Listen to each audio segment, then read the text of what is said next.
You know Gray Bar for electrical parts, but there's one more thing you may not be thinking of us for that can help maximize your next project's total value.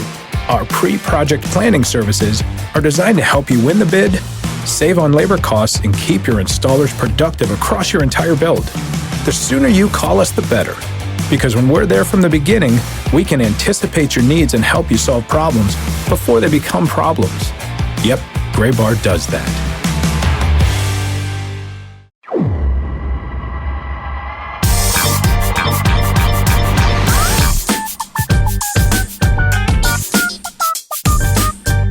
Hello, and welcome into the latest episode of the Show Before the Show podcast, the official podcast of minor league baseball. It's the middle of January. We're closer now to opening day than we were a couple of weeks ago. But is it as just like cold and depressing and gross out there as it is here? This is my least favorite time of year. I was thinking that earlier. It is that time where, and we'll talk about this more later on the show, Tyler, but we are doing list season now, so you can kind of feel spring in your bones, but then you go outside, and just the other day I was walking into work and they were taking down the lights off the tree and stuff like that. You're in that period where there's not really much celebratory happening anymore. No. You're beyond the new year.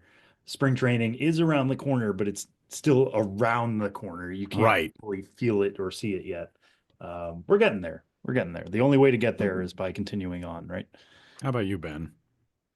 Yeah, I mean, the only way out is through. So we just keep going. And yeah, it's a bit of a bummer of a year, but I kind of like it because the holidays are a lot going on and fun, but stressful.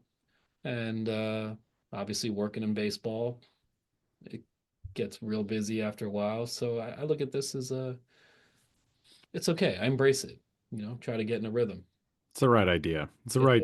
We talked about New Year's resolutions last week, get a nice solid rhythm with whatever your resolutions may be, a time more of restraint, abstinence, good decisions, and then you can slowly break away from that over the summer. And return to your decadent ways. Yeah, and return to your degeneracy. But, it's always good. So I don't love it. I don't wake up like, yes, I'm so glad it's mid-January, but I like it. I think it's a time that needs to exist. It's all part of the cycle of the year, the cycle of life. For everything, there is a season. To everything, turn. Yes.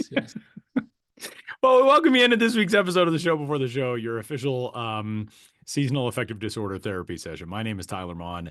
Sam Dykstra and Benjamin Hill in New York City as we get rolling. We get a little bit closer and closer to pitchers and catchers reporting, official report dates, and the starts of spring training, all of that. That news coming out fast and furious this week. Signings fast and furious. International Signing Day yesterday, which we'll discuss as we're recording this episode on Thursday, January 16th.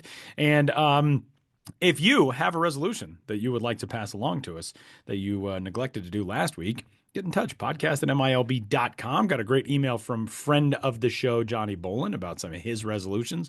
We'll go through that a little later on in the show today. And all of you can feel free to do the same.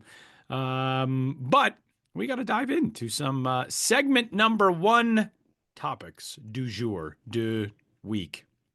Took a couple years of French. I don't remember what week is.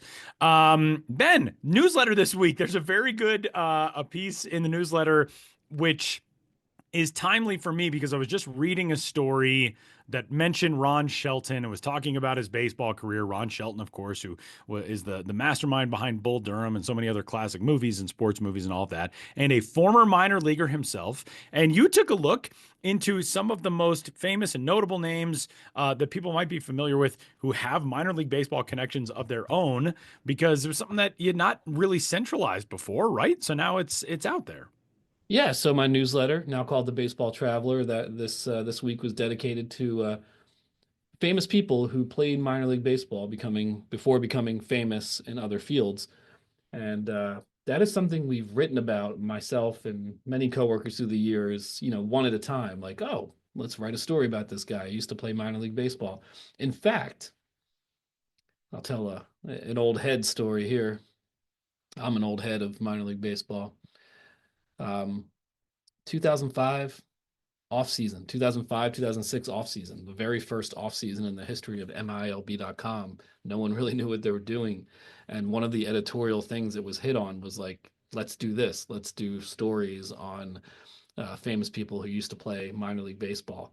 And so we did that for a while. And I remember I wrote a story about a weatherman named Pete Delkus. And he was just like a weatherman, and I think in Cincinnati at the time. I think he's since moved on. And it was no disrespect to Pete Delkus, but I think after we did the Pete Delkus story, we're like, I think we've run out for now. Like, We might need a little reprieve for more people to become famous. yeah, or do some more research. But anyway, it was pointed out to me a couple months ago. We never did a quote unquote evergreen story, just that we can, resurface from time to time and update when needed, just about famous people who played minor league baseball. So I did that, writing blurbs on, I think I included something like, 15 or 16 people in this story, some with large blurbs, some with just brief mentions. Um, I wrote it in chronological order, meaning from the time that this person played minor league baseball. So it starts with Mario Cuomo in 1952. He actually played for the Brunswick Pirates of the Florida Georgia League. He was a three-term governor of New York State, nationally prominent politician. Famous participant in the Ken Burns baseball series as well. Right, and obviously a huge baseball fan. But yes, his story was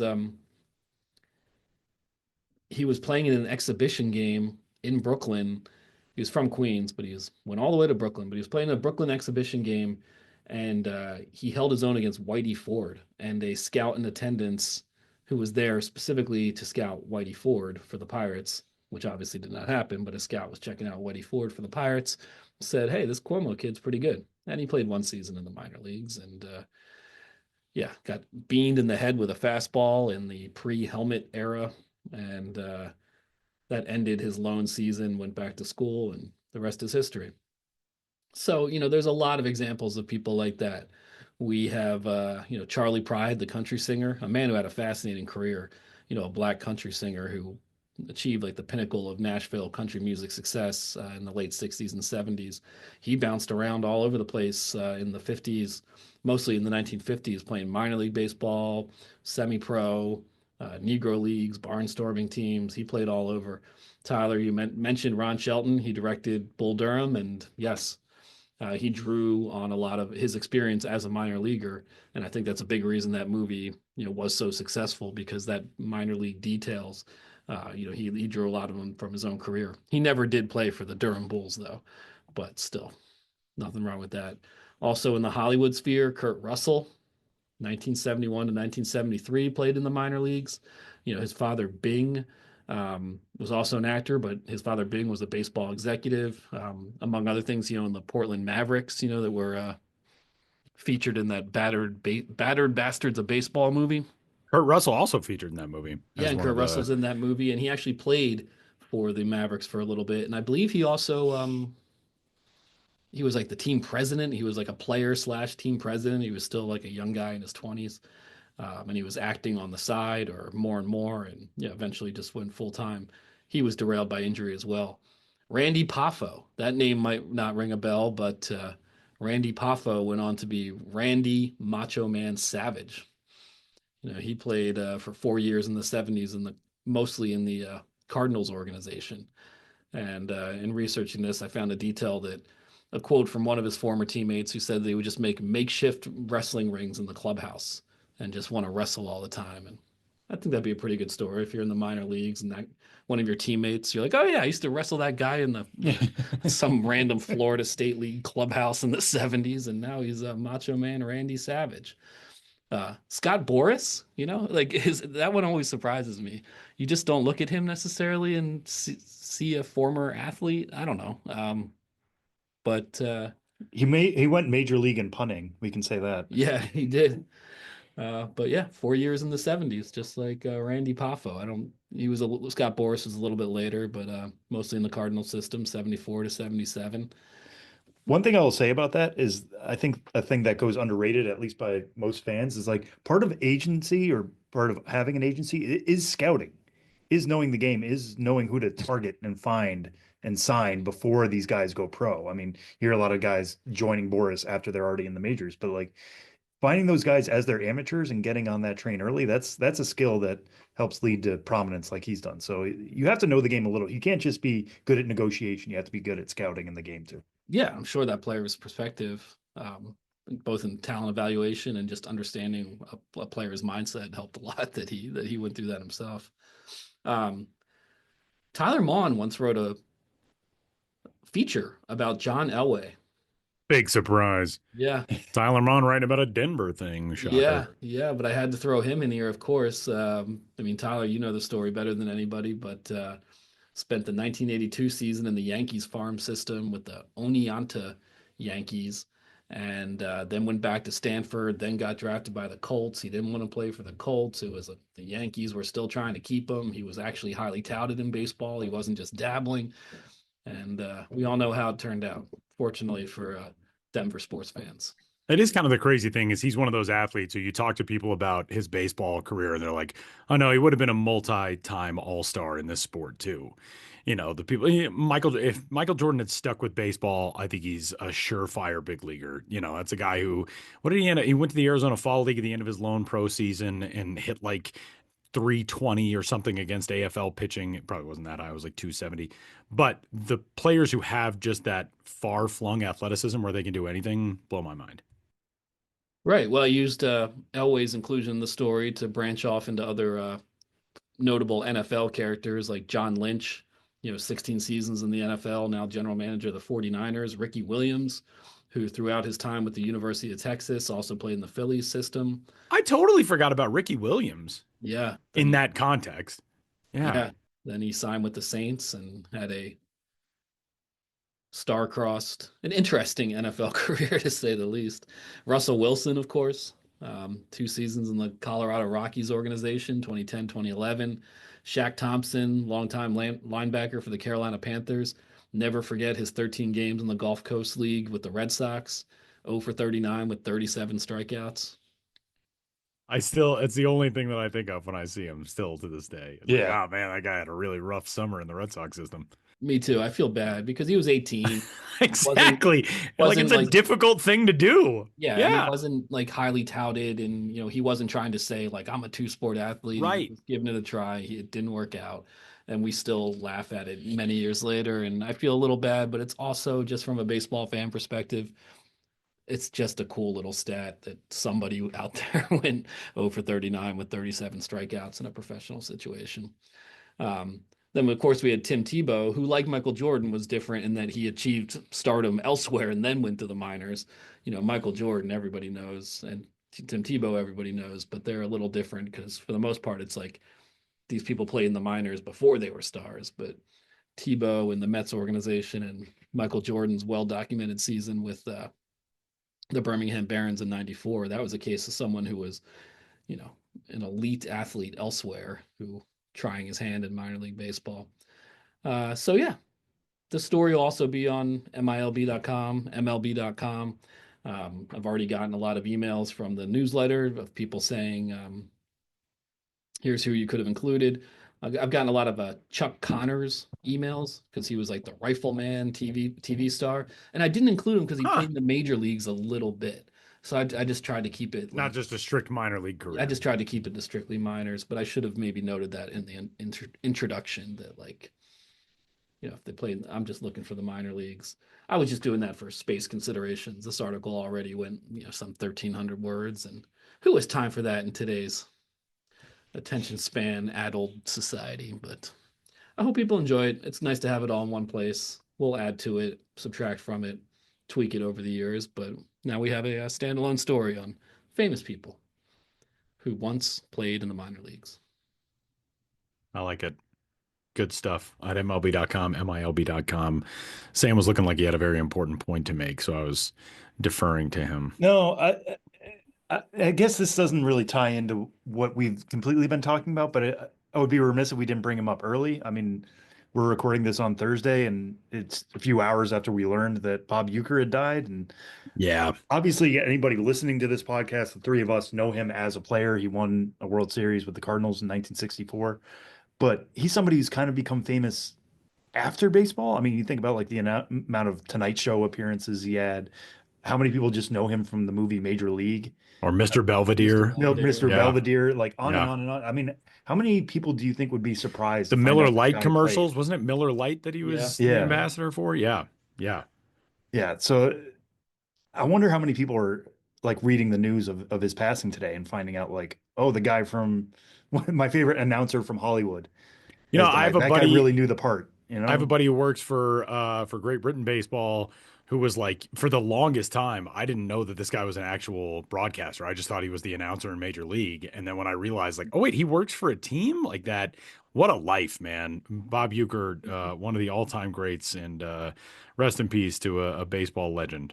Yeah, he had one of my favorite quotes that I saw shared, which was, "I won minor league player of the year once. Too bad I had been in the majors for 2 years already." I always think of Bob Uecker when a new knuckleballer is up in the big league level, and he said, "I found the knuckleball the easiest pitch to catch because you just let it go to the backstop, wait until it stops rolling, and then throw it back to the mound." Yeah, You know, we, you're we not could do wrong. this all day with Bob Uecker quotes. We but could, but you know what else we could do right now? And we've never really done this, I think, in this format before.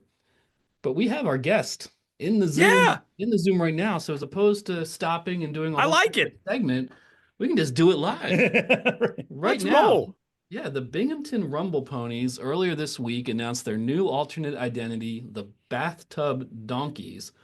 And, it's gotten some play, it's gotten some traction, and gotten a lot of people scratching their heads and saying, why would a team announce an alternate identity named the Bathtub Donkeys? So we have Eddie Saunders in Binghamton, which he told me via email is now just known as Bathtub Donkeys Land. That's how important this is.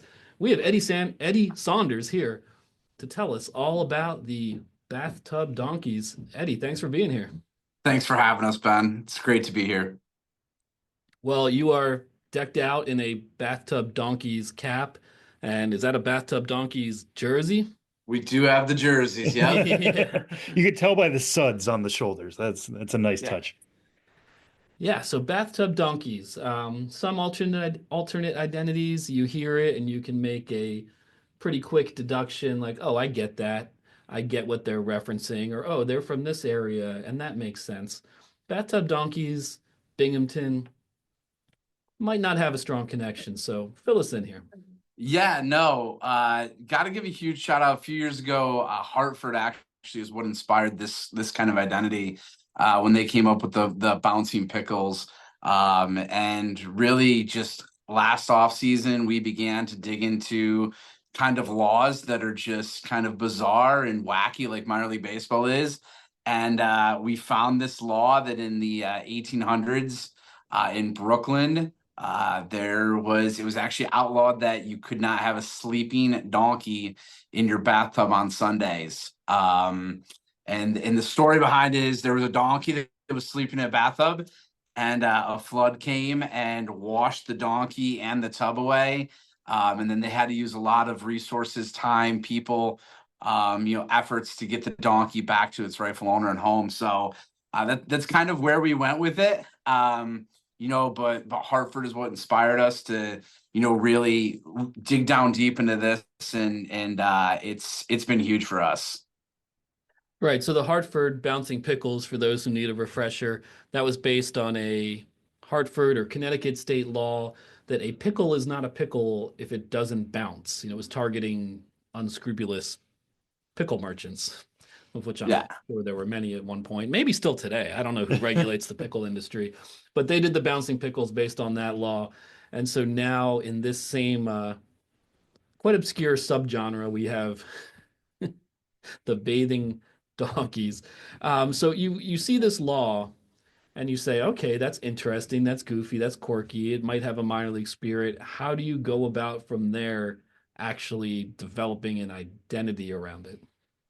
Yeah, we jumped on the phone. So Brandios is who created the Rumble Ponies logo originally, and we jumped on a call with Jason, and we just said, hey, we have this idea, and we said, what do you think about it? And he was like, I love it. It's what minor league baseball is all about. We're gonna get right on it. And right from the start, there's there's a lot of logos we've done with our theme nights where we see it and we're like, yeah, it's not what we envision. And this one we knew right out of the bat. We were like, listen, it is gold. We made a few changes with the donkey's ears, and we put some baseballs on the little footers of the bathtub. But really, it was just, when we saw it, we knew it was going to be something special. And our group, we sat down and we said, hey, when is the perfect time to release this? Monday was National Rubber Ducky Day. So happy belated National Rubber Ducky Day to the Akron Rubber Ducks. And, we said that's when we're going to release it. And it's just taken off from there.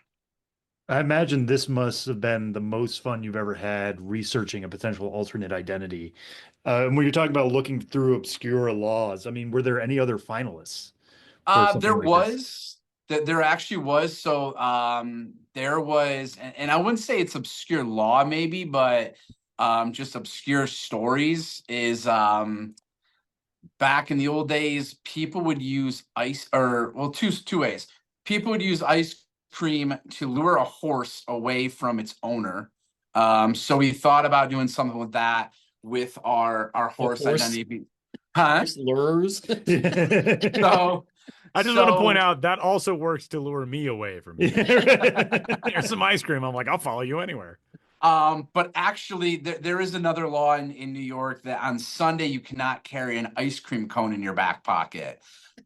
So we at one point did consider, before Bathtub Donkeys, and it was in contention, was going to be to call ourselves the Southern Tier Scoops and have a little ice cream coming out of a little pocket. And Brandios was like, you got to put a little ice cream on the back of the players' pockets, so when they're in the field, people see a little ice cream, scoop out there. But we just thought Bathtub Donkeys had a lot more potential, and it's been that way since.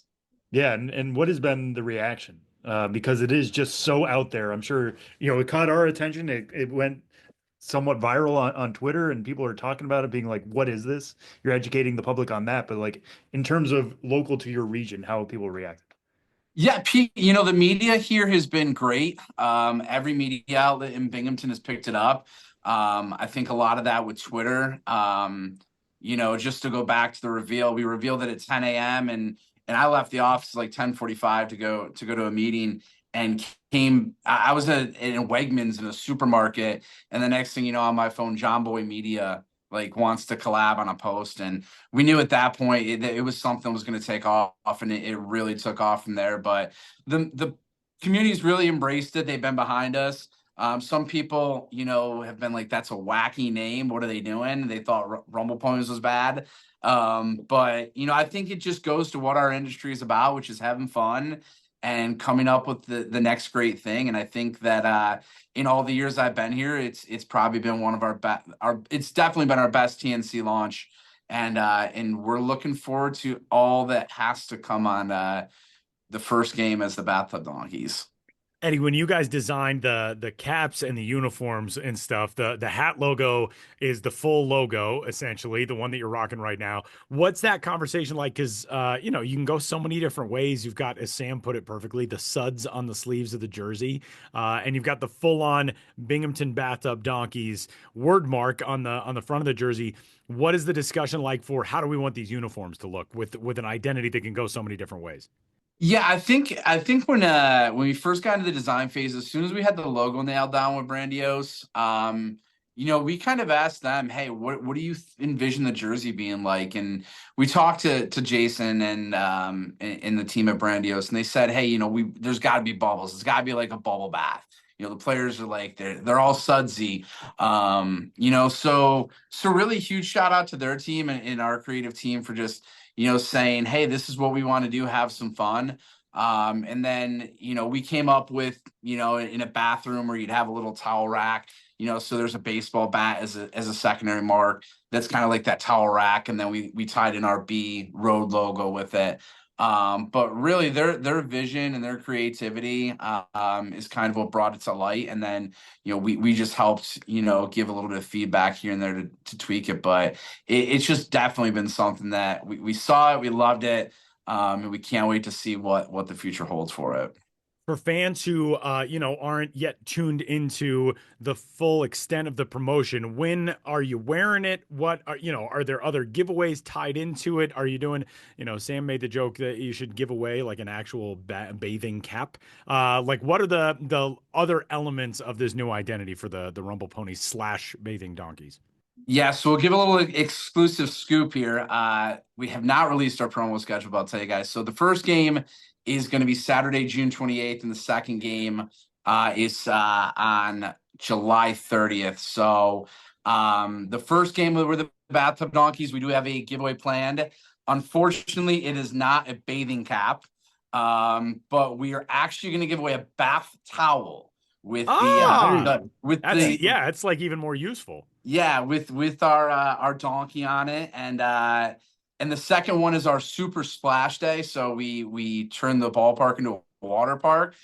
So with the logo being kid friendly, I think it's going to get a lot of kids out here. And a lot more to come. We may be trying to get a few donkeys here at the ballpark that day, because you can't have bathtub donkeys without some donkeys, and there's more details to come on that. So will you guys be breaking the law at any point and putting them in a bathtub, or how's that going to look? Yeah, is this law still on the books? Is this still an active law that you're aware of? Technically, everything we've tracked, it's still written down. But yeah, we are going to we're working on it right now with a local organization that has some donkeys to actually put them in bathtubs here at the ballpark for that game. Actively break New York State law. Yeah. Eddie, I guess only if you do it on a Sunday, right? Yeah, so ours is not on a Sunday. It's on Saturday, so the day before the law. You're in the clear. Their nap can't go for too long. If it extends stand down, Sunday, then... stand down, Binghamton area police. Yeah. Now, are you playing the Hartford Yard Goats during these games? We are not, unfortunately. So we will be playing the obscure state law battle. Yeah, we'll be playing the Portland Sea Dogs and the Harrisburg Senators for it. So maybe in the future we'll have a pickle matchup versus a bathtub donkey. What a phrase! I want that clipped. Yeah, and well, a couple things you mentioned earlier, just because I like people to be informed and learn new things. But you said this has been your most successful TNC collection, and that, for those who don't know, is a theme night collection. Yeah. Yeah, so when there's these new alternate identities, it's a TNC. And it took me a while. I feel like that term came up just in the last couple of years, and for a while I was just nodding my head, acting like I knew what TNC stood for. I was like, I'm Ben's Biz, I should know. And but I figured it out. But yeah, this is part of a new theme night collection. And you mentioned, Binghamton being part of the Southern Tier, and this is something I've written about a little and tried to remember. But you guys in Binghamton, that region of New York, you refer to it as the Southern Tier. What is that exactly? So the Southern Tier is just a larger region by New York State. So it allows us to kind of encompass like outlying areas or towns and cities like Endicott and Endwell. So it's just a bigger region of part of New York State is what Southern Tier is. Yeah, but it's used pretty widely. I've only been to Binghamton a handful of times, but I see it referenced quite a bit, and then always try to remember exactly what it encompasses. But yeah, Binghamton, part of the Southern Tier region. And then finally, it's a donkey in a bathtub. There's a more off-color word for a donkey. I can think of some off-color slogans that would work really well for this. Did you think about going down that road a little bit, or seeing what you could push, or just we did not with the name. But I can tell you we have a shirt in the works that is going to come at some point in this whole inval. So stay tuned to that. And it does kind of go down that route. All right, I'm looking forward to it. Make minor league baseball more off color. That's what I want to see. All right. Well, did we cover everything, Eddie? Is there anything you want to add? Yeah, no, I mean, we appreciate the support, that, just it's something great, and we're looking forward to showing minor league baseball that, we're going to be some party animals with the Bathtub Donkeys. So. All right. Well, Eddie Saunders, and I did not mention your job title. That's because we went straight into this interview live and I forgot to take down my usual notes. and I'm forgetting the exact job title. So you are the Director of Marketing and Promotions. Yep. There we go. Could have guessed. Eddie Saunders, the Director of Marketing and Promotions for the Binghamton Rumble Ponies, talking about the Bathtub Donkeys. Thanks so much for joining us. Thank you, guys. Have a great day.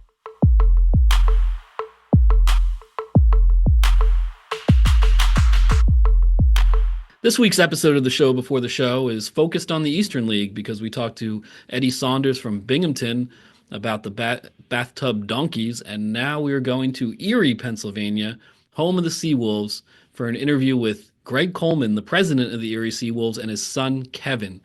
Kevin is a college student. He is autistic, and he has written a new book, A Mascot Tale, The Untold Story of Seawolf, that he wrote and graphically designed, and it's now for sale, and it's part of the club's reading program, and it's just a great story overall, and we wanted to talk to Greg and Kevin about this book and how it all came together, so let's hear from them right now.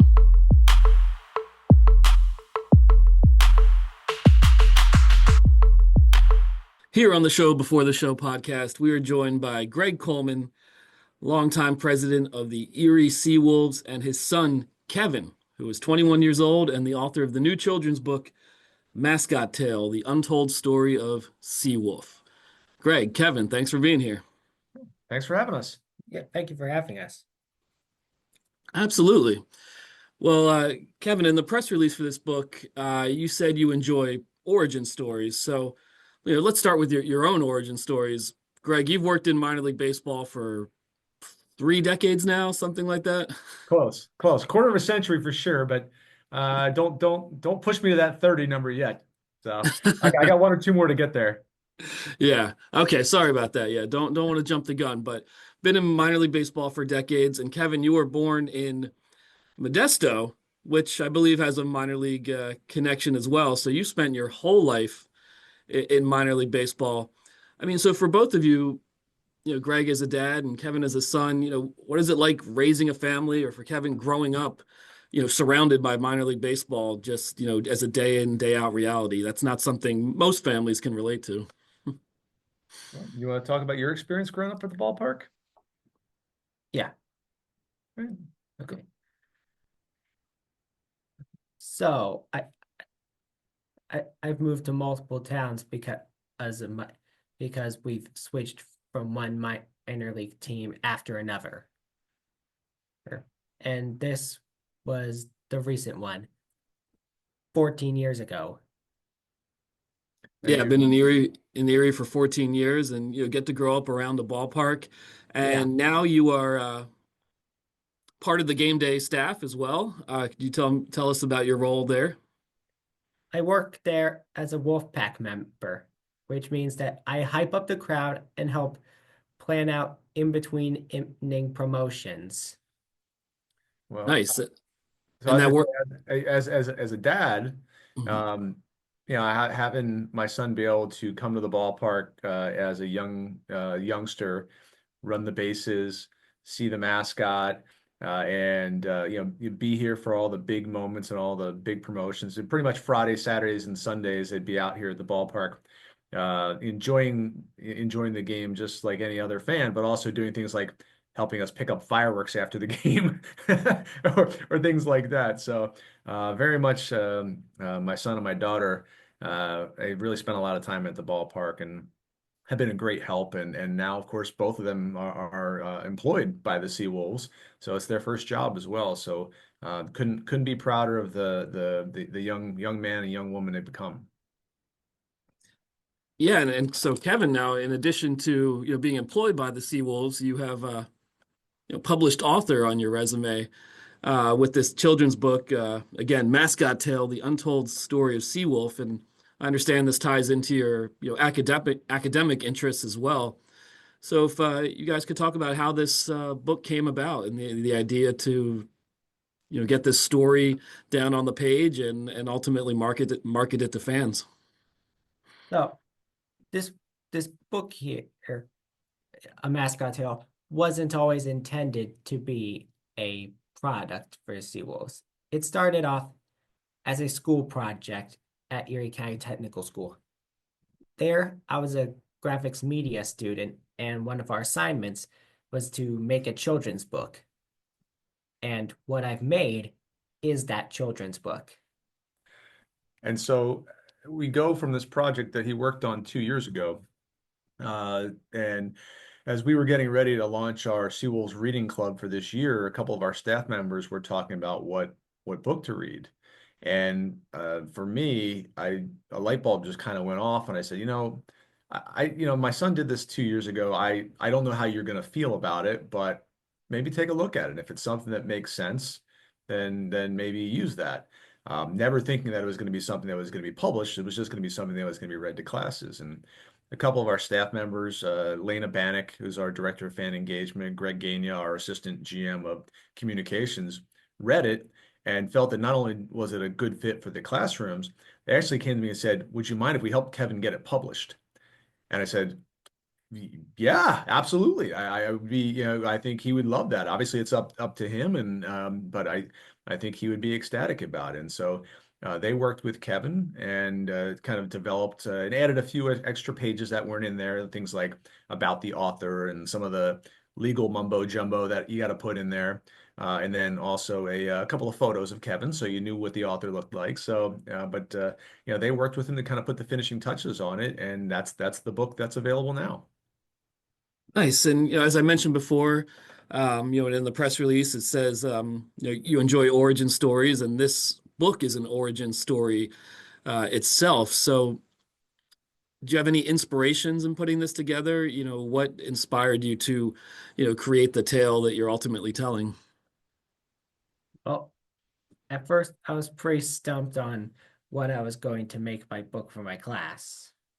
But then I realized that I have a connection to the Seawolves and figured I could tell that story as a project. Nice. So by reading the book, fans learn just where this mascot came from and kind of more about his personality and that sort of thing. And there's some parallels in there, I'd say, to you, right? Yes, there are. Well, why don't you tell Ben about that? Yeah, so when I was a kid, I wasn't sure who I always wanted to be, but I certainly had unique talents. So, because I was very, very interested in telling stories. So that inspired you to, start telling stories of your own and Yeah. to pursue this sort of thing, possibly maybe even as a career. Yeah. Plus, didn't always fit in any of my in most of my classes as a kid. Yeah. And Yeah, so in the book, which I haven't been able to read yet, does Seawolf deal with those sort of issues as well? Deals with those issues, yes. Yeah, Seawolf has a lot of unique strengths, and if you take those strengths and take them out of the ballpark, they might be a little unusual. And so, I mean, you think about what a mascot does, from banging on drums to running up and down the stadium aisles, on occasion dumping popcorn on people. These are things that if you did outside of a stadium might not be the most well received, but Seawolf has special talents. Kevin has special talents, and I think there's kind of a key message here. Would you say, Kev? Yeah, the key message is that it's okay to be yourself. You'll eventually find your place for your skills. Yeah, I like that. So even though there's situations where you might feel lost or lonely, you just have to keep looking for the situation in which your skill set, really resonates with people. And sounds like you both, in a way, Seawolf and yourself, Kevin, found that, at the ballpark as a great way to express yourself. That you are correct, sir. I think Kevin's always been he's always been an entertainer. I think if you were to go back to when he was in elementary school or in middle school, they'd have talent shows, and for someone who you might not think otherwise would want to do something like that, he would get up on stage, would perform a song, perform a dance, and within 10 seconds of being on stage, have the crowd sort of eating out of the palm of his hand. Just they were into it. And so that's not something he had a chance to kind of do in the classroom on a day in and day out basis, but when he had that opportunity, he really shined. And then when in high school, he was able to do the school musicals, and then beyond that, now he's at the ballpark and encouraging people to clap, stomp their feet, cheer. I think he's probably best known for his dancing. Yeah. He's got some pretty sick moves, and so I think. Yeah, he's never had an issue being on a kind of a big stage and entertaining people and making them happy. But yet, I think probably in a classroom, you don't always get a chance to show those skills. Yeah, it can be a lot tougher. But again, going back, this was a school project. So I imagine now that this has been turned into a book, that this project went pretty well. You got a good grade and that sort of thing. Yeah, I got an A. Excellent. So that's one of the primary concerns here. And do you think you want to keep doing this kind of work? Writing, illustrating, graphic design. What do you want to do going forward? Well, currently I go to Penn West Edinburgh as an animation major. So I don't expect to be writing any new books anytime soon due to my college obligations. But after college? Yeah, I can see myself continuing that. Yeah, and certainly, with stories like this, origin stories, I know as superheroes, it branches out into all sorts of kind of stories from the origin story. So it seems like potentially Seawolf could have more tales to tell, or you could tell more of his tales as well. It seems like he's probably lived a pretty interesting life, and you could maybe explore that further as well. Yeah, and I've also thought of potentially reaching out to other baseball teams if they want me to tell their mascots' origin stories. Oh, that's great because I mean, obviously, you guys know minor league baseball. You look around and there's some pretty interesting, unique individuals, and they've got to have some pretty strange and unusual origin stories themselves. So I think you could be tapping into a gold mine there. So where can people get this book? People can get this book at either the Erie Seawolves team store at UPMC Park or on their website at seawolves.com. Excellent. And as you mentioned earlier, it'll be part of the team's reading program as well. So I guess school kids all over the Erie area will be able to engage with it. What kind of feedback have you gotten so far from people who have read the book? Complete positive feedback is what I've received. Excellent. That's all you ever want, right? Well, and I'll also tell him there's some feedback that he doesn't even know that he's received yet, which is a number of the schools that are signing up for the Seawolves Reading Club have specifically asked whether or not Kevin is available to come and read the book. And so, yeah, that's what I'm saying. You haven't even heard that yet.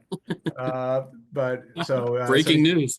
he's built a little celebrity status locally here. So, but no, it's I think this, speaking not as a dad at this point, but as the president of the Seawolves, I think for us this checks a lot of boxes. It allows us to do what we do, which is to have a positive impact on the community, through both our reading club and also through the fact that a portion of the sales, and Kevin's been very generous with this, the portion of the sales going back to the Autism Society Northwest Pennsylvania, which is a charity that's very near and dear to our hearts. And Kevin was involved in their many programs as a young man. So for us to help students, to be able to support a cause that's important to us as a team and us personally, it makes a ton of sense. So I think we're ecstatic to do this. And frankly, I think there's a lot of things here. You're talking about minor league baseball and how things, the best ideas kind of are the ones that can be replicated in a lot of cities. This absolutely can happen. And whether Kevin is the author, so I guess you might want to reach out to a few people before they get this idea and hear this podcast. But you can create your own book, you can create your own story, and you can do what we've done here in your own respective market with a positive outcome. Absolutely. Well, it's an idea I'd love to see catch on throughout the industry. And Kevin, I hope to see you writing more, mascot origin stories for sure. I mean, again, there's plenty to choose from in minor league baseball. And once again, you can get that book, Mascot Tale: The Untold Story of Seawolf, at the Seawolves team store. And on ErieSeawolves.com. Seawolves.com. Yeah. Yeah, Just Seawolves.com. Just No ear. Seawolves.com. We got in early. We got Seawolves.com. Nice. Seawolves.com. Well, I really appreciate you guys taking the time to speak with me about the book, and I wish you continued success. And Kevin, I hope you get to read it to some school kids this year. I hope so too. There you go, holding up the cover, A Mascot Tale, The Untold Story of Seawolf. I'm looking forward to checking it out as well, so I'm gonna have to get myself a copy. Well, Ben, we appreciate you having us on, and just want to say thank you. I think we've been touched by the number of people that have reached out in support of both Kevin and in the story, and the number of people we sold, well over 100 copies so far, and expect it's going to continue to grow. And it means the world to us that people think that this is a good idea and that they want to get behind it and support it. And by doing so, they're supporting a great cause too. Yeah, well said, and let's hope the momentum continues. Thanks a lot, guys. Right. Thanks, Ben. Thanks.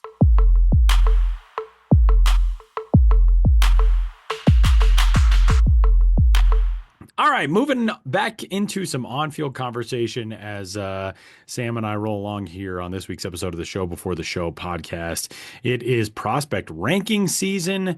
Top 30s are coming out. The top 100 is coming out soon. We've already got some prospect positional rankings, and joining us to break them all down, Sam Dykstra. I guess you can't really be joining us. You're joining me, but that's literally how every episode of this show goes. Hi, Sam. Hi, Tyler. Yeah, it feels like I'm putting on a different hat. Like I come on this show to talk about minor league baseball stuff, and then I go back to my day job, which is writing about prospects and doing prospect rankings. So now it feels like I'm a guest on my own show. Yeah. In some The ways. Show Before the Show, starring Sam Dykstra with guest Sam Dykstra on this week's episode. We'll have to do that one of these years. It's just us interviewing ourselves. Good luck on the editing that, Tyler. All right, man. Well, it's this is one of the busiest times of year for you. We were talking, out of the gate, how this is kind of like the exhausting time outside of your daily activities, where it's like, oh, the sun's going. Well, at least the days are getting longer now, but the sun's down by 5 o'clock, and it's cold all the time, whatever. But for you, it is the hottest of hot stove-ish times of the year because you're working on top 30s, working on the top 100, and prospect positional rankings are out right now. We've got the top 10 catching and first base playing prospects in minor league baseball. Second baseman will be out by the time you hear this episode on Friday, so a little peek behind the curtain. We actually get to talk about that as well. Give us some headlines from the best of the best at their positions going into 2025. Yeah, so we'll start with catchers here, just real quick. I'll read off the top 5. Number 1 is Samuel Basallo of the Baltimore Orioles. Number 2 is Dalton Rushing of the Los Angeles Dodgers. Number 3, recently acquired by the Chicago White Sox, it's Kyle Teal. Number 4, dropping, he was our number 1 at this time last year, Ethan Salas with the San Diego Padres. And then number 5, Jefferson Caro of the Milwaukee Brewers. Now, the one I'll address real quick is just Salas and why he dropped. I think we still like him. That'll be reflected in the top 100, which is coming out next Friday. So keep them peeled for that when that comes out. There will be a reveal show on MLB Network, and then we'll have it live on the site. But when we were seeking feedback from the industry, a lot of people were kind of scratching their heads and saying, we don't know who this guy is. Yes, he's filled with potential. As a hitter, he's a very gifted defender. We have a 70 grade on the 2080 scale for him on the fielding side. But he did hit 206 last year at High A Fort Wayne. Now, we got better in the second half. I talked to him about it last year about using his length. He was getting underballs a lot. He actually went back to San Diego to work with their hitting coaches and try to identify some things and some adjustments he could make. And he's like, I can stand tall in the box. That's fine. I don't need to get under everything. So we went from hitting catchable fly balls, which led to a low batting average, to more stung doubles. Which is great, but it's still, we have a sizable sample here of Ethan Salas not doing well. And we just saw this recently, right, with Diego Cartaya of the Los Angeles Dodgers, now of the Minnesota Twins, who was a very gifted prospect on the catching side, who just fell off the shelf by the time he reached the upper minors. Salas was doing this at High A. He hadn't even reached Double A, at least for a lengthy amount of time. He did in 2023, very briefly. So it was just giving a lot of people a lot of pause. I don't want to say we're holding ground. We let him slip right now to number 4 on this catching list. I think he has the highest ceiling of this group. If those adjustments carry over into this year, if he repeats high A Fort Wayne, bats 270, has a slugging percentage around 450 with that glove, that's a really, really gifted catcher and a catcher that the Padres can depend on to be their backstop of the future. So we'll keep a close eye on him moving forward. Would not be surprised if he bounces right back up. Catching is really difficult. I want to kind of underline that it's difficult to be back there for 100 games a season. It's a lot of wear and tear on the knees. It's a lot of work with pitchers. You got to sit in on pitchers meetings. You got to know what everybody's working with. You got to call games. You got to know how to call games. You got to worry about framing. You got to worry about blocking. You got to worry about throwing. It's a lot more than just if you're playing shortstop. Read the ball, go get the ball. And all of that. And I think that can kind of sometimes cause guys to fall off, or sometimes guys just build on it really well and are built for the position. So we'll see how that goes with Salas. Basayo being number one, guy reached AAA already last year. He might be a first baseman by the time it's all said and done, but it's above average hit. It's plus power. He does have arm strength if he does stick back there. He's only 20 years old. He's going to be 20 years old for most of next year as he's knocking on the door in Baltimore. We'll see what happens with him. I mean, he plays in the same organization as Adley Rutschman, who was once the number one catching prospect in the game. Like I said, he has some first base experience. Maybe he ends up being a trade chip middle of the year too. I mean, I think a lot of people expected the Orioles to maybe be active in the trade market like they were last year when they got Corbin Burns. That hasn't come to fruition yet. Offseason's not over yet. We'll see how that works. Basayo, maybe somebody like Gobi Mayo. Those are pretty good chips to hold. But for now, number one prospect in the game just because he is so young and has been so productive as a hitter. Dalton Rushing, guy who hits the ball hard, pretty athletic, can move between the catching spot and the outfield spot. Has an above average arm, good power. On the older side, he's going to turn 24 next month, but he's knocking on the door of LA too. And kind of similar to Basayo, he's dealing with Will Smith, who's blocking him in the majors, and Austin Barnes is a pretty darn good backup. So we'll see how things work out on that end. Kyle Teal, the door is wide open for him on the south side of Chicago. Yes, Corey Lee is the presumed opening day starter, but Corey Lee, there are some things I like about Corey Lee, but the production just has not been there. Kyle Teal reached AAA last year in his first full year with the Red Sox. A lot of 50s, a lot of 55s on his list. I think he's more athletic than people give him credit for. We have a 50 grade for him on the fielding side. It wouldn't surprise me if he ends up being above average to plus as a catcher. He talked about this on our sister podcast, the MLB Pipeline Show, about getting better at blocking and being a really good blocker, and how we felt like he got better and better at framing as last year went on. And I think we can only expect him to build on those gains. Salas, I mentioned at number 4, and then at 5, Jefferson Caro, Milwaukee Brewers. A lot of people expected him to debut last year. First game for AAA Nashville, reaches first base, dives back to the bag on a pickoff attempt and jams his shoulder, out for the year with a labrum injury. And he is right there with Salas for like the most gifted defensive catcher in all of minor league baseball. I could fully expect one of those guys to win multiple Gold Gloves down the line. They might be competing with each other 5 years from now to win those. Caro's more average with the bat, and maybe even slightly below average by the time he makes the majors, but he throws really well. He catches really well. Some things I've heard from the Brewers is that he could see DH a decent amount in the first half of the year, just so they protect that shoulder. They don't want him doing too much too soon, especially somebody like him who loves throwing guys out on the base pass and loves letting it fly, and he has the arm strength to do it and the accuracy to do it. But you don't want that shoulder popping out again in May. So keep an eye on that.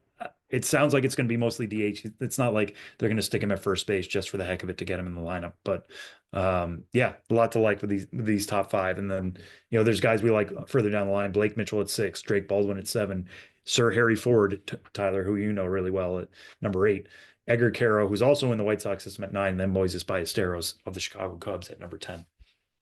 So that's behind the plate. For first baseman, it's obviously a very weird. No, okay.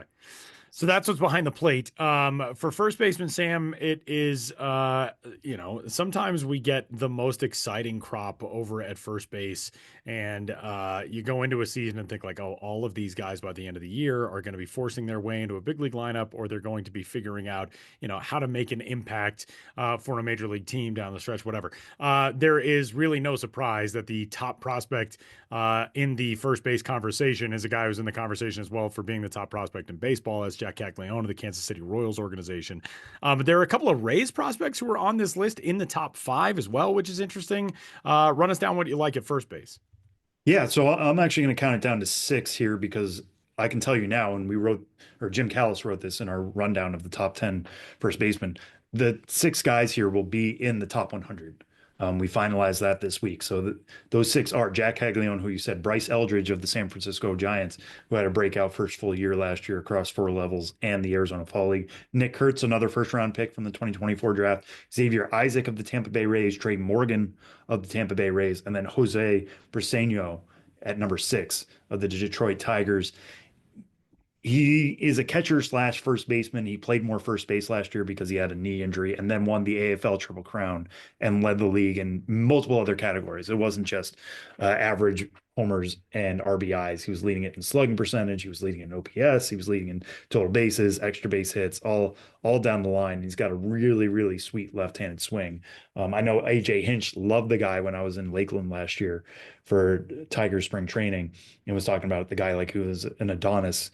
And then unfortunately he had a knee injury that forced him out for much of the year. And then they wanted to get him out of the squat. So they played him at first base. He's still rough around the edges at both catcher and first base, but the power and the overall hitting ability, there's a lot to like there with Jose Briseño. But yeah, Jack Caglione getting the number 1 spot. I'm so fascinated to see what he's going to be this year because we know he tears the cover off the ball when he makes contact. We saw it at the tail end last year in the Arizona Fall League. I know his time with High A Quad Cities wasn't the best, and he'll be the first to admit that. But the guy hit 68 homers between 2023 and 2024. And he got even better with his bat to ball ability as a junior. Now, the reason why I'm fascinated to follow him is because the guy chased outside the zone a lot. He's supremely confident that he could put the metal bat to the ball. And, credit to him, he had a great offensive year, slugging .875. He had more homers than strikeouts, if you can believe that. But that's just not an approach that's going to work at the upper levels of the minor leagues, and certainly not in the majors. So what happened? Can he rein that in? Can he get less swing heavy?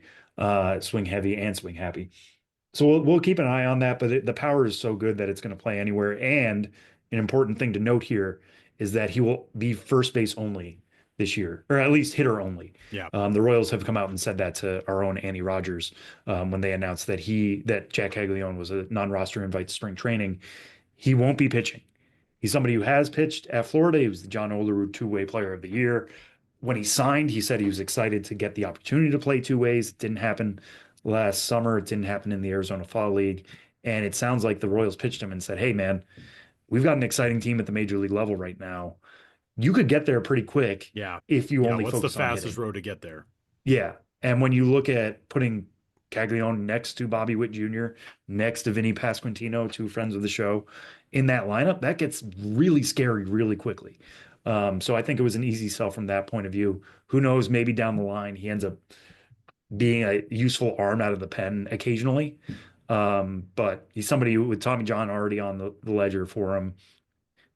The control was an issue during his time at Florida. Let the guy hit, let the guy mash. Maybe we see him in the second half. I think it's more likely that if we do see him in the second half, he still graduates in 2026 because of that approach. I still want to see that reined in a little bit more, but it's possible if Kansas City's right there in the playoff discussion again, calling up Jack Caglione to hit 400-foot tanks. It's a pretty good spot to be in. Bryce Eldridge, I think, is right there with Cags as the best power hitter on this list. Actually, Xavier Isaac is in that discussion as well. All 3 of those guys have 70-grade power tools. Eldridge, it's just a big strike zone, but he seems to manage it pretty well. Got a little bit away from him by the time he got to AA and AAA. But again, like this was his age 19 season, when he's playing 100 plus games for the first time. And I think when I saw him in the fall league, he just looked really fatigued. But he's 6'7". It's a big strike zone he has to command, and he does it fairly well. And he hits for power. And I think it's only going to get better. He's ahead of where Jack Caglione was at the same age, if you complete that. So we'll see how it goes from there. He's a little less sharp defensively at first base. Not a huge issue for that position. Nick Kurtz, last year's 4th overall pick by the Oakland, or by then the Oakland A's, now just the Athletics. He's a more well-rounded first base prospect. He doesn't have the 70 power that those other two guys have, and the impact is a little bit lessened, not by much though. But I think he could be a good defensive first baseman. He could be a plus hitter. All the pieces are kind of there. It's just like he doesn't have that true plus tool that slots him in at number 3. And then Xavier Isaac, I'll just touch on him real quick, had a swing and miss rate at Double-A around 50%. And for those who don't know what that means, that literally means on the swings that Xavier Isaac had, he missed on 50% of them, which is not a place you want to be. Yeah. Now, talking to the Rays about it, they seemed to think this was a guy who was going through struggles for the first time in his baseball life. And they may have compounded on each other. That led to some of that. And, he can be somebody who takes that and learns from it over the offseason and builds on it, because he has some of the best exit velocities in all of minor league baseball as well. So when he makes contact, it's loud. It's just making sure that he's making ample contact. He's young. He's younger than Kurtz. He's younger than Caglione, or I think they're right around the same age, I guess. They're all 21. But yeah, he's younger than those guys by a couple months. So he's got a little bit more time to grow into that. And the fact that he's already reached Double-A, is not something that most people can say his age. So we'll keep a close eye on it. I think the impact on the ball is really good. He is more athletic than when the Rays drafted him. And, they're going to try him out in right field a little bit more, just to keep him on the right side of the diamond, so he's seeing the ball the same way. That's just the Rays being the Rays. They love their defensive versatility. But also Trey Morgan is such a gifted first baseman that both of those guys are Double-A players right now. I would keep Trey Morgan at first base, let him be a defensive wizard there, try Isaac somewhere else and see how it goes. But you can expect those guys to keep rotating between first base and the outfield. All right, Sam. Well, when people hear this episode on Friday, the second base rankings will be out as well. We don't yet have them released on the site, but give us the preview that folks will be able to dive into once the episode is out. Yeah, and number 1 shouldn't be a massive surprise here to anybody who followed the minor leagues last year. That was Christian Campbell of the Boston Red Sox. He was our minor league player of the year. He was our breakout player of the year. He was the Double-A Eastern League MVP. I mean, the things you could rattle off his accomplishments last year. And it's crazy to think he was the 132nd overall pick in the 2023 draft out of Georgia Tech. He had good bat to ball skills, but a lot of it was on the ground, and many people were questioning, what the power would be. Well, the Red Sox worked on it with him on improving his bat speed, improving elevation on the ball on contact. And then all of a sudden you see him take the minor leagues by storm. And there's even some conversations right now. We'll see what moves the Red Sox make, but like maybe Christian Campbell is their opening day second baseman. He's athletic enough to handle it. He might just be average defensively when it's all said and done, but he's a plus runner. He can hit home runs. He can steal bags. He can hit for average, reach base. There's a lot of discussion there of like, how good of a prospect is Christian Campbell after just one majorly improved year? So he slots in at number 1. Number 2 is last year's number 1 overall pick, who, Tyler, I know you know really well, is Travis Bazzana, coming out of Oregon State, but most notably an Australian. I mean, you've had discussions, you and I have had discussions with Ryan Rowland-Smith, who knows Travis really well. But, from your experience on the international scene, what stands out to you most about him? I think just the level of completeness to his game right now is something that Guardians fans should be really excited about. Got to see him play in Premier 12 for the Australian national team a couple of months ago. And it was the end of a long, long year for Travis Bazzana. You start the collegiate season and you get going, really in January to get prepped for the start of the regular season. Oregon State, you're going to be playing deep into the schedule every year anyway. And then you get drafted, you move on to pro ball. He spends that time in Lake County and still wanted to go play internationally after the season was over. He is just a very level-headed, very completely grounded and well-rounded player. And, obviously the bat, everybody's going to talk about the bat with Travis Bazzana, but defensively, he's a very solid defender too. There are not a lot of holes in his game. It'll be interesting to see having a full offseason, getting the experience of potentially being in big league camp for a little while and learning from guys in the Cleveland organization as to how to go about your business, on a day-to-day basis in the professional ranks. I'm really excited to see where he ends up this year. I think he's probably starting in Akron. I think he would be well served to start in Akron. I think he could handle the AA level to get the season started. But he seems like he will be a quick riser because I think there is not a lot of rawness left there. I think his ability to go to Oregon State, develop over his years in Corvallis, he just turned himself into such a sound player in so many respects. And the maturity level is great with him. Just a good guy, somebody who I think really understands not only his place as a top overall draft pick in his organization, but what it means to potential future international prospects. Being a guy from a non-traditional baseball country, really excited to see the future for Travis Bazzana, and I think Guardians fans should be just as excited. Yeah, I'm really interested to see what kind of impact he'll have just on the conversation in Australia, and I'm sure you'll hear plenty of that in the years to come. But you have a player from your country drafted first overall in a sport that is kind of gaining in popularity over there. What's the explosion from here, especially if he makes Cleveland's lineup at some point this year, which I don't think is out of the question by any means. So he's number 2 right now. Number 3 is Luke Keeschel of the Minnesota Twins. Number 4 is Christian Moore, who many people will remember from Tennessee's College World Series winning team. I think he was the heart and soul of that team. If you ever watched Tennessee play, Christian Moore made loud contact. He was always energetic. It shouldn't come as a huge shock that he went to the Angels because I thought he was going to be a quick mover anyways. And then he goes to the team that moves guys very, very quickly. So we'll see how they handle him moving forward, but he already has AA experience. And then number 5 is James Triantos of the Chicago Cubs, somebody who's moved around second base, outfield, decent throwing arm, but it's the bat that's going to drive him. We've got a 65 grade on his hit tool.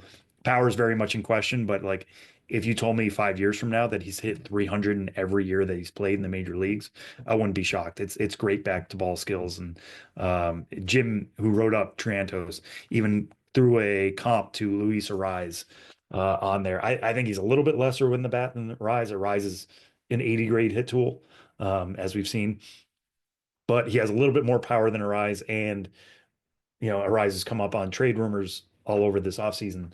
And big question with him is what do you do with him defensively? Triantos can be a little bit better at second base. And if he has to move, it's not going to be to first base like Ariz has. All right, Sam. So prospect top 10 lists are coming over the coming days, the top 30s and top 100, obviously top 100 coming out soon as well. And bragging rights for all of you to dunk on your friends who are unfortunate to cheer for teams with less top 100 talent. That's when the top 100 comes out, right? That's what it's for. I like the idea of people dunking on each other and not us. Do that. Talk amongst your friends instead of like what my mentions. You guys are so dumb. Can't believe you didn't include this guy. Right. All right, Sam. Well, yesterday was International Signing Day, always one of the biggest and most intriguing days on the baseball calendar. And we are all waiting with bated breath, as they say, for the decision from Roki Sasaki, the phenom from Japan, as to where he will sign, headed for the 2025 season and beyond in the big leagues. First, let's talk about some of the standout things from International Signing Day, and then how those things affect Sasaki. He has narrowed his field down to 3 teams that it appears he will sign with. One of those 3, it'll be the Dodgers, the Padres, or the Blue Jays, according to reports and what's come out of his camp. So let's start International Signing Day. Your thoughts? Yeah, I mean, first things first, there were some big money signings. Elian Pena, shortstop out of the Dominican Republic, signed for $5 million with the New York Mets, which is pretty much their entire pool. So I've heard some good things about Pena. Jesse Borick took over our international rankings this year.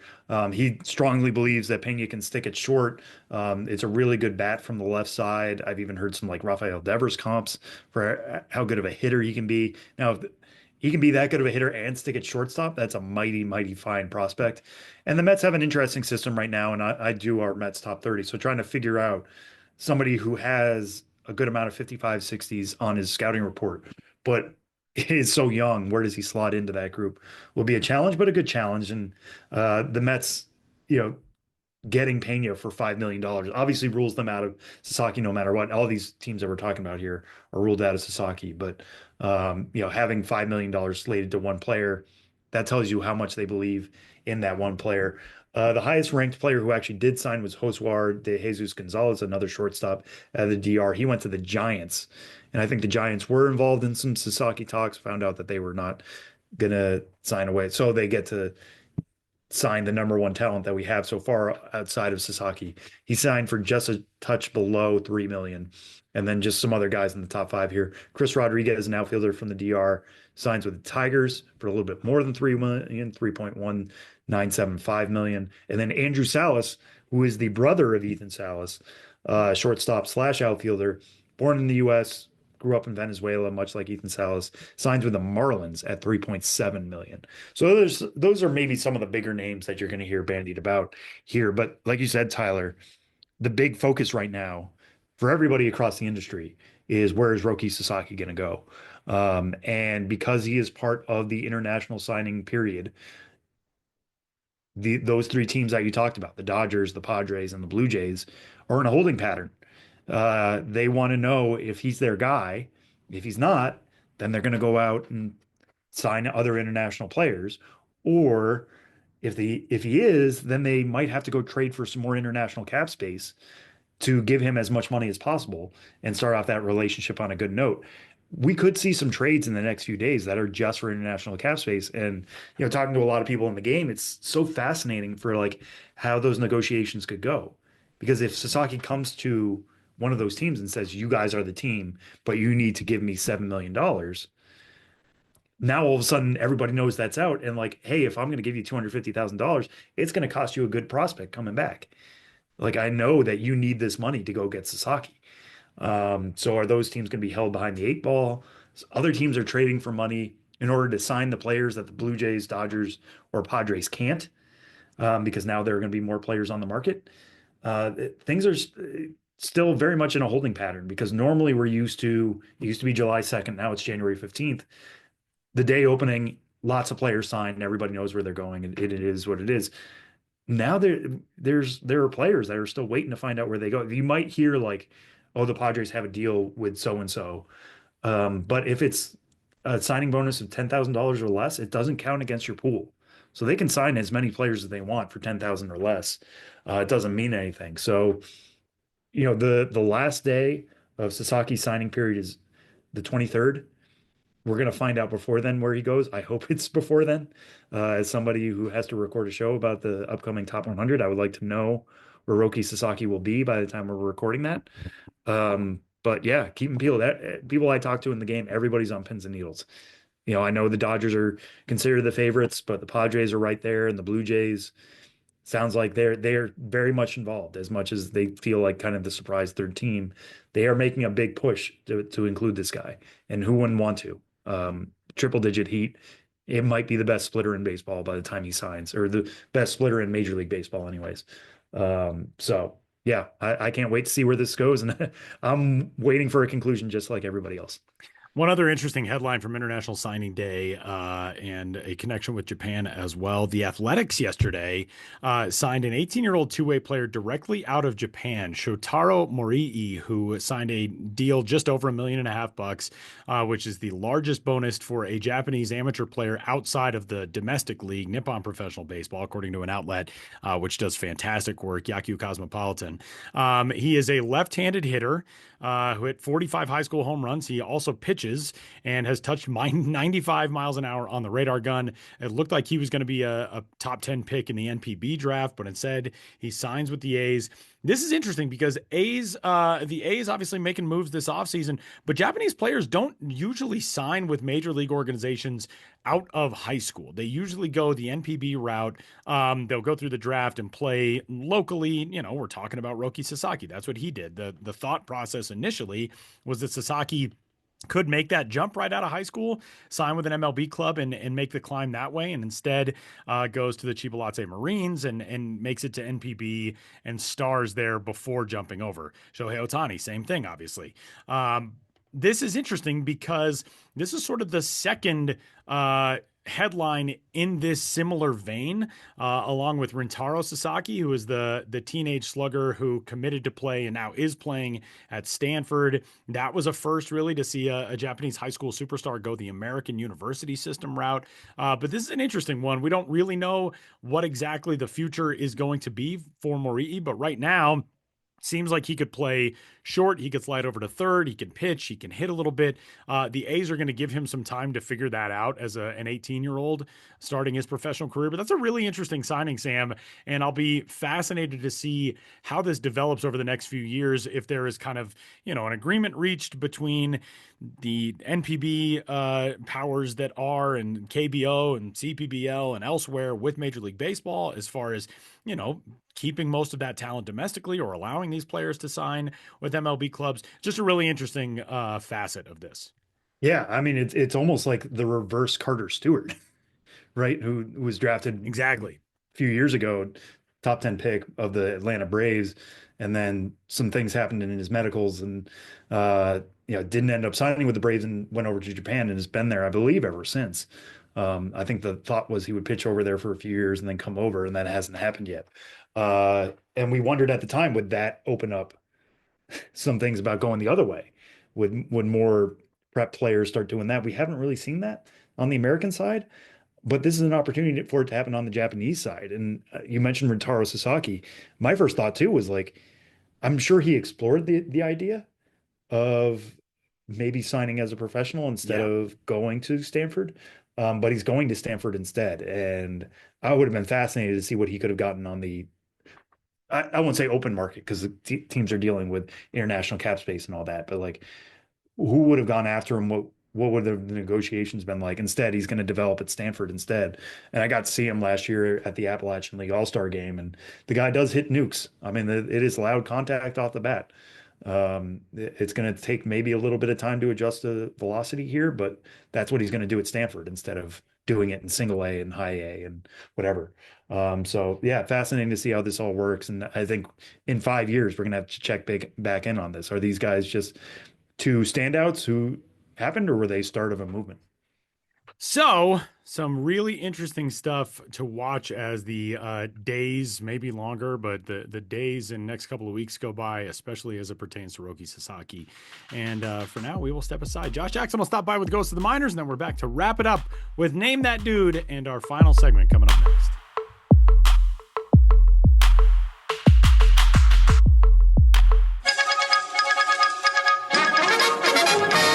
We interrupt this podcast to bring you another thrilling edition of Ghosts of the Minors. Now, here's your correspondent and host, Joshua Jackson.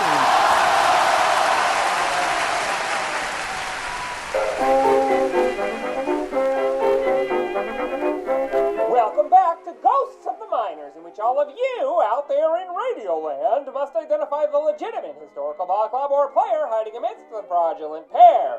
One once tried to scorch the horsehide sphere. The others never endeavored to do nothing. In the last segment, I asked you which of the following minor league baseball teams did at one time exist. A, the Cascade Apple Pickers. B, the Tillamook Tillers. C, the Peoria Tractors. You haven't been sitting around watching the grass grow if you picked C. The Peoria Tractors, whom you could see play ball, were you hanging around the 3I League from 1919 into the 1930s. Peoria, Illinois had professional baseball nearly as soon as anybody anywhere had professional baseball. We're talking way back in the late 19th century, and the early part of the late 19th century at that. At what? At Peoria, where several franchises like the Peoria Reds and Blackbirds and Canaries all over competed into the 20th century, giving way to the Peoria Hoosiers of the 3I League. Known by the verbose as the Illinois, Iowa, Indiana League, the 3I League existed in numerous iterations and over many but not all the years from 1902 through 1961. America's involvement in the Great War brought the 3I League, and more than 3 other leagues, to a stop for the 1918 season. When the league started up again in 1919, the team Peoria hauled onto the field came to be known as the Tractors. Peoria itself had been long known as a hub for farm machinery manufacturing, with such entities as the Kingman Plow Co. and the Acme Harvester Co. having decades before begun enabling plowing and harvesting. And the Tractors were about to start raking. In 1919, the first team that went into the history books as the Peoria Tractors was 68-54, with the best of the crop being outfielder Bevo Laborvo, who led the league with 163 hits, and pitcher Cliff Murchison, who finished first with 218 strikeouts. As you'll probably recall, the Bloomington Bloomers were 80-51 that year, so the Tractors got dragged down to second place. Till next time. In fact, as hard as Peoria fans pulled for the Tractors, the team didn't do much better than that at almost any point over its long history. You may think it's corny to say so, but there's a seed of hope to be found in the fact that folks rooted for a club that routinely planted itself in the middle of the pack or lower.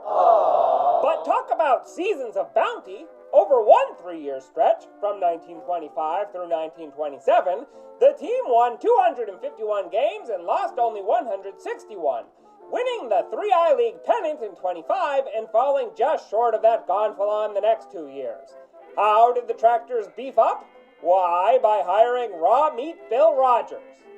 Known for having played more than 100 games in the majors over a couple seasons, and for turning an unassisted triple play in the Pacific Coast League back in 1916, Rogers was off on the start of a 21-year career managing in the minors. Raw Meat Bill got his nickname per the Dubuque Telegraph Herald and Times-Journal because he was that boy who eats a lot of raw meat, and raw only. Later reports suggest Raw Meat Bill also forced his dietary rules on his players. Raw Meat Bill Rogers moved on to the Little Rock Travelers for the 1928 season, and by the time he returned to Peoria, the Tractors were on their last legs, wheels. With an affiliation with the Cubs in 1935, they were in dreadful shape when Rogers took the helm on June 16, and they finished 29-52, last place. That was it too for that iteration of the 3I League. And that's how the Peoria Tractors were subtracted. Now, on to the question for next time. Which of these players had a sense of direction in the minors of yesteryear? A. Bye-bye North. B. High West. C. Low Middle. Want to know the answer? Look around. Or tune into the next Ghost of the Minors. But for now, you'll have to excuse me. My producer Ben Hill has taken up pickleball, and I've got to plant some cucumbers.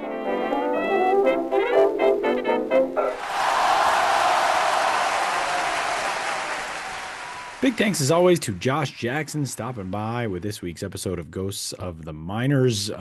Before we dive into Name That Dude on this week's episode of the show, I wanted to touch on Johnny Boland's resolutions that he sent. And again, you can send in your 2025 baseball resolutions, podcast@milb.com. Johnny, longtime friend of the show, he said, quote, "My resolutions this year started strong with 2 Montgomery Biscuits hats purchased yesterday on National Hat Day." That is a man after my own heart. And overall, to see more MILB games in 2025. I would love to visit again Rocket City and Birmingham, 2 places I have not been, so I would also like to go. And he said, we also hope to do a trip to Lake Charles, Louisiana to see my Gumbo Gators of the Texas Collegiate League. Gumbo, Gumbeaux. That's like the most East Texas, Louisiana. I like the Gumbo Gators. That is magnificent. Now I got to look up that logo. Gumbo Gators. So you too can get in touch with your resolutions for 2025. Oh, terrific logo, the Gumbo Gators. It's like a little alligator meets the New Orleans baby cakes kind of concept there. I'm digging it. So huge right up thanks. Johnny's alley. Yeah. It does. It definitely does. Huge thanks to Johnny for getting in touch as always. And now it is time for the game show craze that has swept the nation. Name That Dude. This week, Sam is the dude knower, which makes me and Ben the dude guessers. and we turn it over to Samuel C. Dykstra. All right. Well, this one, I'll start here because I didn't know this about this guy, but it kind of makes sense because I remember recovering this guy when he was coming up through the minor leagues. He was born a month after me. So take that for whatever it's worth. Born May 1st, 1990. And I won't say where, but I will circle back to where at the end here. He was drafted by the Milwaukee Brewers. So going back to Bob Uecker that we were talking about before, this is a former Brewers prospect that we're featuring here. He was drafted out of the 16th round in 2009 from Sarasota High School in Sarasota, Florida. And then in 2010, he made his debut in what was then Class A Wisconsin. The Timber Rattlers were then a Class A affiliate of the Brewers. He played 118 games there, batted .309 with an .817 OPS. 2011 got the bump up to Brevard County, then the Class A Advanced affiliate of the Brewers. The Brevard County Manatees, as we well know them, out of Melbourne, Florida. Batted .300 for them, then went to the Arizona Fall League that year, batted .411 with a .1026 OPS. So was really putting his stamp on the game by 2011. 2012 was with the Huntsville Stars for 133 games. So he's methodically making his way up through the minor leagues. A little bit lesser of a year, 293 average, 714 OPS. 2013 makes the major leagues, but also makes a stop with Nashville, the AAA affiliate for the Brewers. In 2013 for his age 23 season, debuts with the Brewers in that 2013 year. Has a great rookie year, bats .324 in 69 games, has an .835 OPS. Continues on with the Brewers for a few more years, appears with them in 2014. There's some stops in Colorado Springs and Wisconsin, I assume on rehab assignments. 2015 back with the Brewers, 2016. And then 2017 goes to the Reds for an entire season. Pretty sure I know who this is. You probably do at this point. His power explodes at this point. In 2017, which makes sense, Great American Ballpark being an extremely hitter-friendly environment, had 27 homers. He had never hit more than 9 in a minor league season, but he hit 27 for the Reds in 2017. 2018 back with the Reds for 154 games, batted .310 with 23 homers. And then 2019 splits time between the Reds and the Giants, and he hasn't been back in affiliated baseball ever since. Pretty sure I know this one. First of all, was this submitted by? This was submitted by Lynn Smith. Okay. Lynn Smith. This was a Lynn Smith submission to my Instagram.